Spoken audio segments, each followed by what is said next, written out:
આજે આપણે લીલા વટાણા અને ચોખાના લોટના ક્રિસ્પી વડા બનાવીશું. એના માટે મેં 1 વાટકી લીલા વટાણા લીધા. એ આપણે મિક્સર જારમાં લઈ લઈશું. આપણે જે વાટકીનું માપ લીધું છે વટાણાનું, એ જ વાટકીથી આપણે બધું માપ લેવાનું.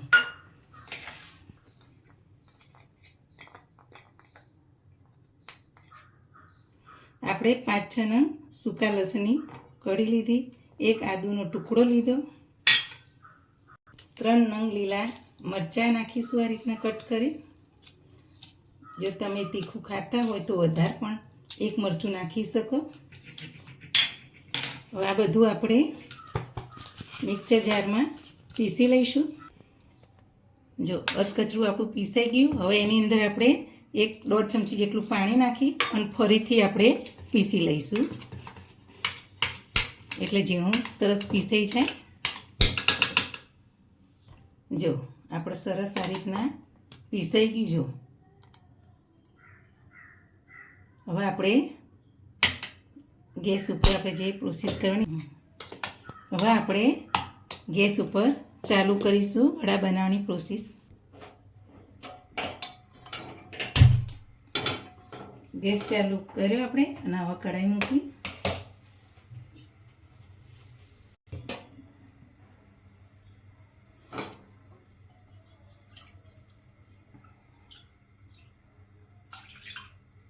આપણે જો 1.5 વાટકી પાણી મૂક્યું. આપણે જે વાટકી ભરીને વટાણા લીધા હતા એ જ પ્રમાણે આપણે 1.5 વાટકી પાણી લીધું. 1 નાની ચમચી ભરીને આપણે ચીલી ફ્લેક્સ લઈશું. 1 મોટી ચમચી સફેદ તલ લઈશું.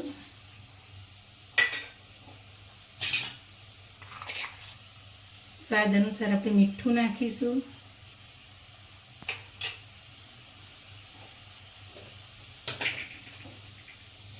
હવે આપણે જે આ વટાણા આ રીતે ગ્રેવી કરી એની અંદર આપણે પાણીની અંદર નાખી દઈશું.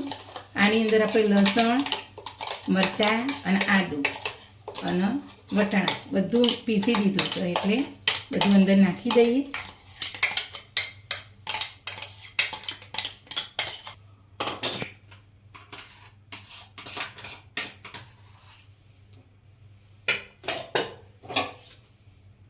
આપણે આ રીતે મિક્સ કરી દઈશું.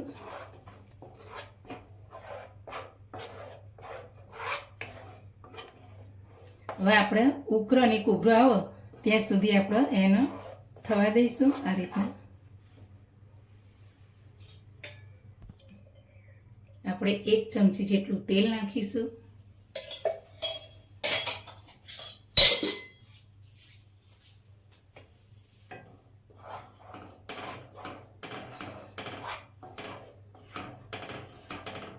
આપણે જેમ લોટ બાફીએ ખીચું ચોખાના લોટનું, ઘઉંના લોટનું, એ રીતના જ આપણે આ રીતના ઉકળો પછી અંદર લોટ નાખી અને મિક્સ કરવાનું.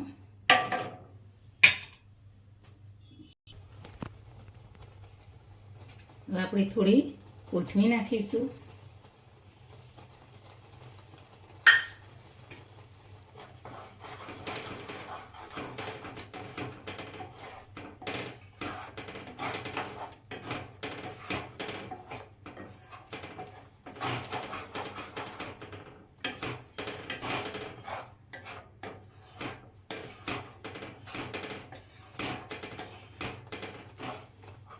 આ વડા નાસ્તામાં બહુ સરસ લાગે.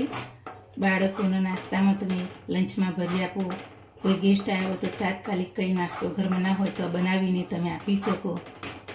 સ્વાદમાં બહુ સરસ લાગે છે આ નાસ્તો.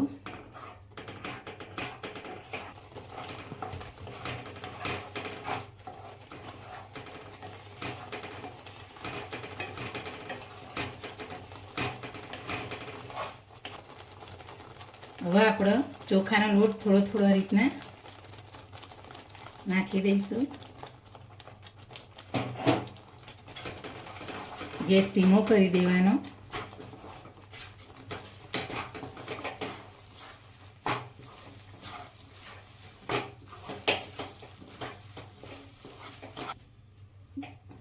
જો 1 ચમચી જેટલો આપણે સોજીનો લોટ નાખીશું.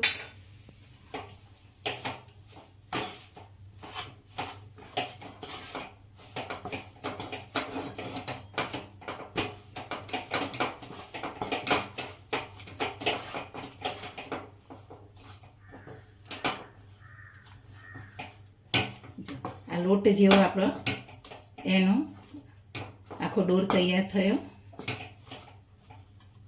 હવે આપણે 1 મિનિટ સુધી થવા દઈશું. આ રીતના તમે ઘઉંનો પણ લોટ નાખી શકો અને ચણાનો 2 ચમચી નાખવો હોય તો નાખી શકો. જો આપણે 1 મિનિટ થઈ ગઈ.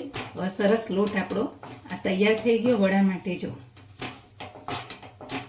ગેસ બંધ કરી દઈશું. આપણે થાળીમાં લઈ લઈશું. આપણે ઠંડો થવા દઈશું 1 મિનિટ સુધી. પછી એને આપણે નાની નાની ટીકીઓ વારીશું. હાથમાં આપણે આ રીતના થોડું તેલ લઈ લઈશું. અને જો આ રીતના આપણે લોટ જેવું તૈયાર કરી દઈશું. પહેલાં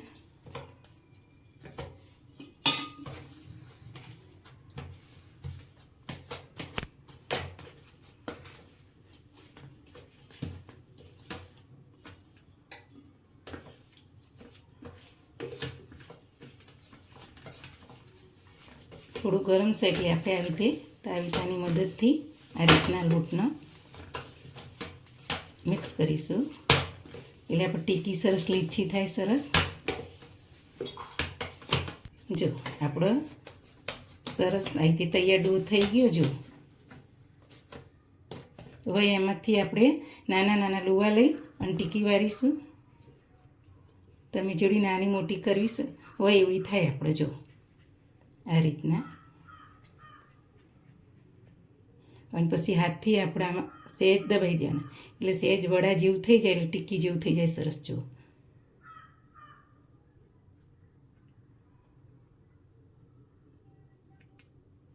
આપણે આ રીતના બધી ટીકી તૈયાર કરી દઈએ.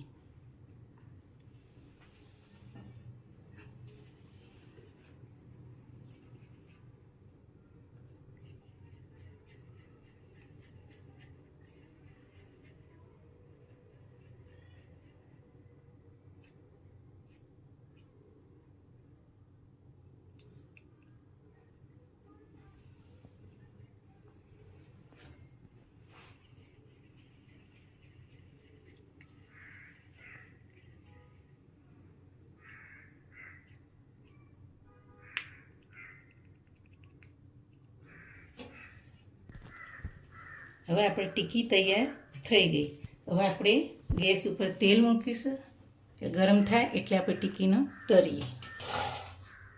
હવે તેલ આપણું આવી ગયું છે. ગેસ આપણે ધીમો કરી દીધો. હવે આપણે અંદર આ રીતે નાના નાની જે ટીકીઓ આપણે બનાવી નાખી દઈશું. જેટલી સમાય એટલી આપણે નાખીશું.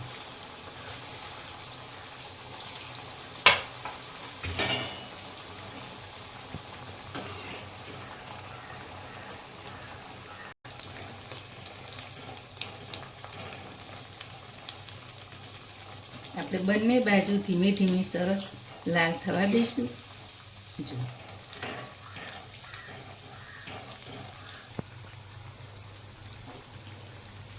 જો આપણા તરાઈ ઉપર આવી ગયા છે. પણ આપણે બંને બાજુ લાલ થાય ત્યાં સુધી આપણે થવા દઈશું.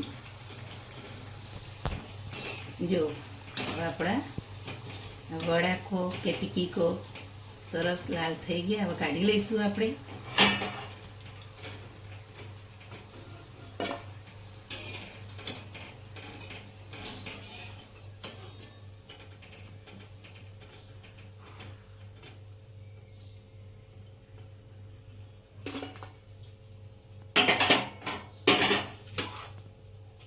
એ રીતના આપણે બીજી પણ તરી લઈશું. હવે આપણા વડા તૈયાર થઈ ગયા. જો બધા સરસ તરે અને ક્રિસ્પી તૈયાર થઈ ગયા. હવે આપણે એને સર્વિંગ પ્લેટમાં લઈ લઈશું. આપણા લીલા વટાણા અને ચોખાના લોટના આપણે વડા જો તૈયાર થઈ ગયા. વડાય કહેવાય, ટીકી પણ કહેવાય અને ક્રિસ્પી નાસ્તો પણ કચોરી ટાઈપનો કહેવાય. જો તમે સોસ જોડે પણ ખાઈ શકો, લીલી ચટણી ખજૂર ઓબલીની ચટણી જોડે પણ ખાઈ શકો. આપણા સરસ વડા તૈયાર થઈ ગયા. મારી આ ચેનલનો શેર કરજો, લાઈક કરજો, સબસ્ક્રાઈબ કરજો.